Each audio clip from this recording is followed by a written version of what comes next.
Monsieur, bonjour. Bonjour madame. On nous a dit que cette partie a été vendue, ça a créé une grande polémique à l'époque. Oui. Qui a vendu? Moi je suis claire, qui a vendu cette partie? La personne qui a vendu, bon, on ne va pas faire la pub des gens ici. La personne est bien connue. C'est le groupe des gens qui ont travaillé avant l'autorité provinciale, avant Marie-Thérèse Massoukara. On a vendu à qui? Bon, comme vous le voyez, c'est un immeuble commercial. Imaginez, au sein de l'hôpital général de référence Mouangéji. Je ne sais pas qu'est-ce qui les avait animés en son temps qu'on en arrive là. Il y a eu même les députés provinciaux s'étaient levés pour bloquer la machine, mais ça n'a pas abouti. Je pense que le processus continue pour que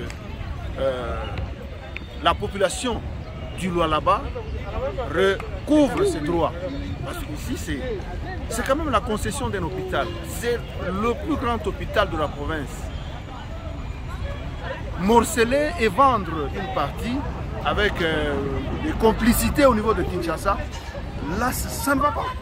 C'est ce que nous voyons aujourd'hui avec la vente de 50 000 hectares dans le là aussi, ça pose problème. Dans cette magouille, le chef de l'État, Félix Antoine Tshisekedi, a un travail.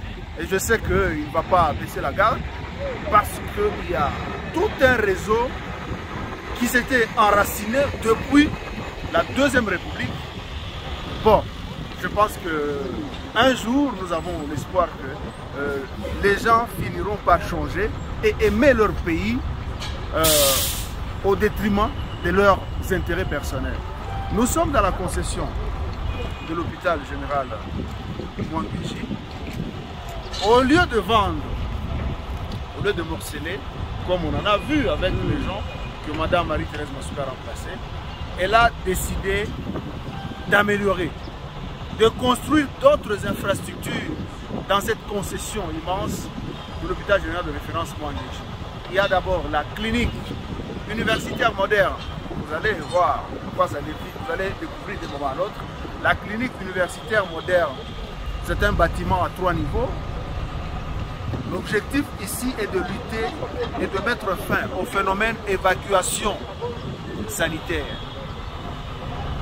C'est un phénomène, vous voyez, même vous les journalistes, parfois, quand vous faites des commentaires, lorsque une personnalité a été évacuée et qu'on retourne sa dépouille dans l'évacuation sanitaire, on trouve que c'est une fierté. C'est une honte. Une province qui a les minéraux, un pays qui a toutes les richesses naturelles possibles, qu'on ait encore ce problème d'évacuation sanitaire. C'est beaucoup d'argent que nous enrichissons les pays amis. Nous enrichissons les pays amis parce que ça demande beaucoup d'argent, le transport et autres. Et maintenant, la gouverneure a décidé de donner à la population une infrastructure sanitaire bien équipée, qui n'aura rien à envier à ce que l'on voit sous d'autres cieux. Merci, monsieur.